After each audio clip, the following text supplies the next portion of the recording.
And what I have noticed and observed through my work is that the companies that are the greatest companies, the ones that can really create these powerful beliefs in customers' minds, where customers say, I can't get it anywhere else, I got to do business with that company, and those companies earn a disproportionate share of the customers' businesses, those are the companies where their employees are eager and ready every day to come to work and be the brand, and really be the brand as they do their work. This is what it really takes. Now, as we're starting to build our connection between employees, customers, and results, we can now see what drives this idea of brand harmony, how all interactions drive the customer's beliefs. It's the actions your employees take. Every time one of your employees does something, it can impact the customer experience. Let me ask you a question. Can you think of one employee in your organization, even people who never meet customers, can you think of one person who does not have an effect on the customer experience? I'll bet you can't. Even a person who never meets customers either supports people who do, or behind the scenes has an impact. Somebody in your accounting department or your IT department. Employee actions are what create brand harmony. And if we've said every time a customer comes in contact with your company, their beliefs about you are enriched or diluted, you can say the same thing about employee actions. Every time your employees do something, however minute it might be, there's an effect on the overall customer experience. Now in my group, my company, we call these brand habits, the things that customers do.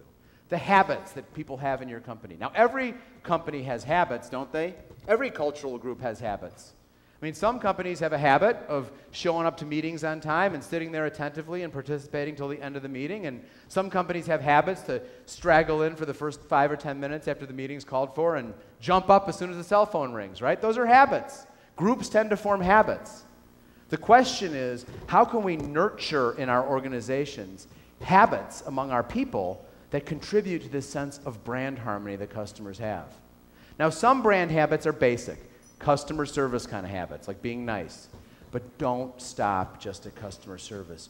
We want to elevate this beyond just being nice and cordial to customers, to thinking about how we can create habits among our employees where every time they act, they are contributing to enriching that belief that customers have about us.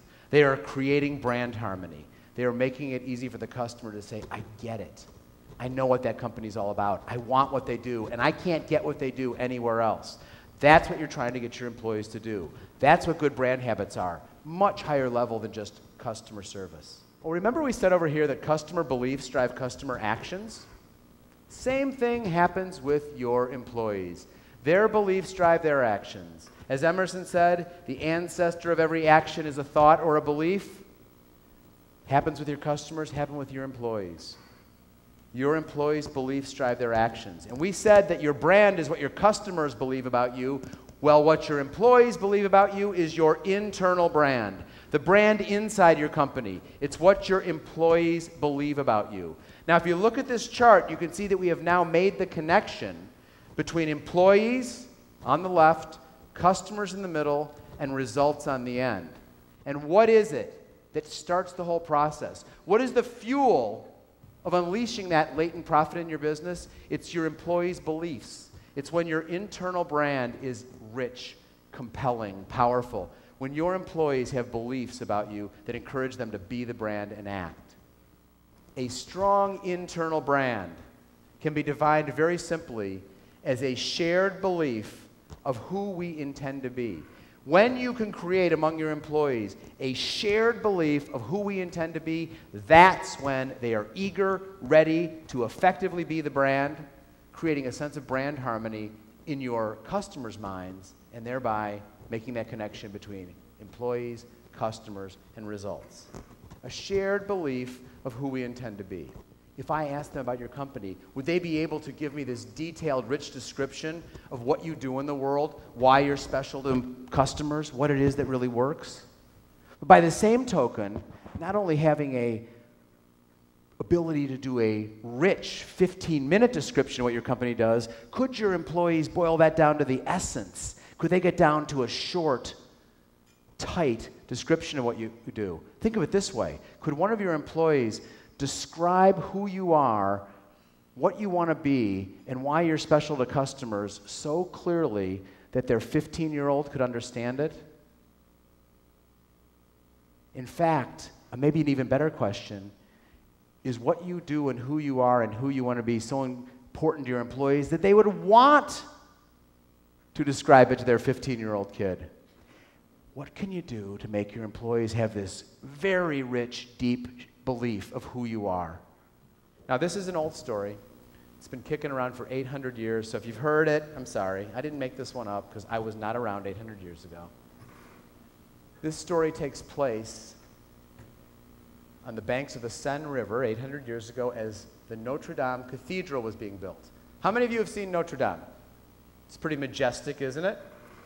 Well, there was a reason they built a lot of these medieval cathedrals on riverbanks. You know why? Well, their trucking was not very good back in those days. So they had to bring the boulders over water. And if you went to the riverbanks by one of the construction sites for a medieval cathedral, you'd see the same scene. There'd be all these guys with huge boulders and chisels and hammers, and they're cutting these stones. Your job is to cut one for the floor, you cut one for the arch, and you're doing one for the ceiling, and everybody's there pounding away, cutting their stones. So imagine this scene. And this medieval Frenchman skips up. This is a guy who didn't have to do this. He must be a farmer or something. He walks up to the first guy, sees him cutting, and says, "Hey, pal, what are you doing?" The guy looks up and says, "You jerk, what do you think I'm doing? Look at me. I'm cutting a stone, aren't I?" Undeterred, our medieval Frenchman goes up to the next guy. "Hey, pal, what are you up to?" "You idiot, what do you think I'm doing? I'm cutting a stone."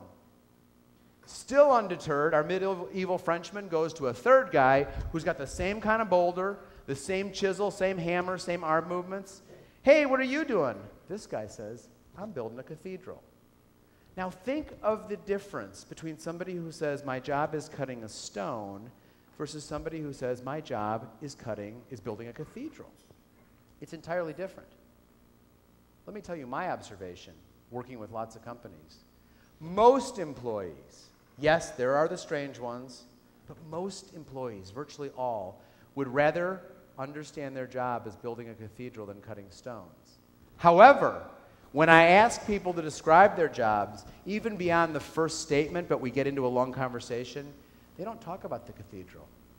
They talk about the stones they cut. So if employees truly are interested in building a cathedral, but they talk about stone cutting, why do you think that happens? Anybody have a thought? It's because we don't usually talk to employees about the cathedral. Look at most training programs. They're about the stone cutting. They're about the tasks. What we need to do is elevate that conversation to be about who we intend to be. What's the big picture? What are we really trying to do here? When you invite your employees into that conversation, they will think of their jobs as cathedral building and not stone cutting.